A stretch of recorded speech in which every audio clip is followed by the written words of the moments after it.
Dengar ya, aku itu adalah Ratu Entok yang dikenal sebagai selebgram ataupun influencer Kota Medan. Nah, tugas aku itu meng-speak up, bukan mencari tahu. Kalau mencari tahu itu namanya detektif. Kalau berbicara di luar cerita skenario itu namanya julid. Nah, video aku yang viral membahas tentang Vina itu yang ternyata itu bukan buronan tapi adalah memang belum ditangkap. Itu kamu lihat dulu video sebelumnya. Video sebelumnya adalah aku bilang aku nonton film Vina ya hari ini di tanggal 8. Aku udah beli tiket tapi anakku masuk rumah sakit, makanya baru hari ini. Nah, setelah aku nontonnya satu harinya baru aku buat keluarkan video itu. Terjadilah, aku kan sudah janji tuh akan mereview ataupun speak up tentang hasil nonton film Vina 7 hari ya. Terjadilah video itu. Nah, kenapa di beranda jadi pada ngomong aku pansos lah, aku menggiring opini lah. Sekarang aku tanya, emang ada selebgram ataupun influencer nggak pansos? Lah pasti pansos lah. Nggak mungkin kita kepengen redup, ya pasti kepengen menyala lah, iya kan? Baru kedua, kalau kita dibilang pansos, kan kita sudah bilang bahwa memang kita mau speak up. Dan kalau namanya influencer itu pasti tugasnya men-speak up. Ya, influencer itu pasti dia mensuarakan sesuatu, membahas sesuatu. Nah, khususnya aku itu dari dulu itu membahasnya selalu pakai logika, independen dan kenyataan. Nah, nggak bisa kucur-kucur seperti komen kalian. Kenapa semua fokus ke si Vina? Sementara yang meninggal juga ada laki-laki begini-gini. Ya, kenapa dia nggak dipilimin? Kan judulnya Vina, bukan Eki judulnya. Kan judulnya Vina, bukan anak polisi narkotika. Ngapain kita lari-lari ke polisi ke narkotika? Kenapa kita lari-lari ke cowoknya? Iya kan? Kan judulnya Vina. Kita harus di garisnya dong kalau ngomong. Iya kan? Nggak bisa pula kita bilang ada yang komen, kau jangan menggiring opini ya, seolah-olah supaya fokus mencari tersangka Egi itu aja. Sementara bisa jadi silindanya otaknya.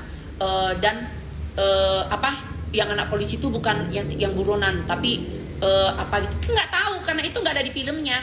Itu nggak ada di filmnya sayang. Jadi influencer itu bukan netizen julid yang bercerita di luar kapasitas, di luar cerita.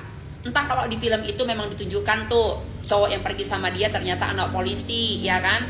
Ataupun itu ternyata namanya bla bla bla bla, ya kan? Baru kita bisa speak up tuh. Jangan-jangan yang buronan itu adalah anak dari atasan bapak si korban, teman si Vina yang laki-laki itu, makanya nggak berani muncul dan bersuara karena takut nggak ada pangkat. Mungkin aku berani ngomong kayak gitu karena kita beropini dengan kalimat diduga, tapi memang ada di alur cerita Vina.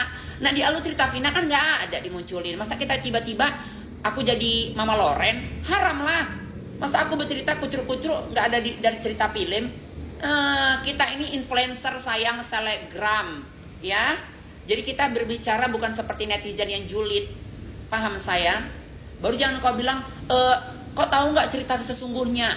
Kalau nggak tahu, jangan ngomong. Lah, kalau aku tahu cerita sesungguhnya berarti aku ikut dalam pembegalan itu. Ya aku memang nggak tahu cerita sesungguhnya lah. Yang aku tahu nonton filmnya. Dari nonton filmnya aku ambil saripatinya sesuai dengan otakku. Ya kan? Itu gunanya influencer. Kalau kau tanya pula, kalau nggak tahu cerita sesungguhnya nggak usah ngomong. Kalau aku tahu cerita sesungguhnya, aku udah ikut sidang, ya. Berarti aku juga pelaku. Tolonglah ya, netizen kayak mana mau jadi influencer kaya raya banyak duit ya. Otaknya aja nggak bisa membedakan mana orang speak up, mana orang julid, mana orang jadi peramal, yang mana kapasitas penyidik kita campuri. Tiba-tiba aku ngomong nih, ini ya, Bapak polisi ya. Ini sebenarnya bukan buronan, ini sebenarnya bukan anak polisi yang buron, kan anak polisi itu yang meninggal ya. Bapak polisi harus nggak nyambung, itu aku bisa diciduk ya. Tapi kalau kita bicara sesuai dengan film yang tayang, sesuai dengan berita yang kita dapat, itu tidak ada jat hukumnya. Aduh, makanya pintar dulu lah, pintar dulu, banyak dulu kasus dijalanin, baru komenin influencer seperti Ratu Entok ya. Jadi nggak boleh itu, apalagi kucur-kucur kita bilang nggak ada nih tiga orang buronan. Sebenarnya silinda otaknya semua di film tidak ada seperti itu. Itu tugasnya polisi, itu tugasnya orang yang mungkin punya indera keenam, ya kan?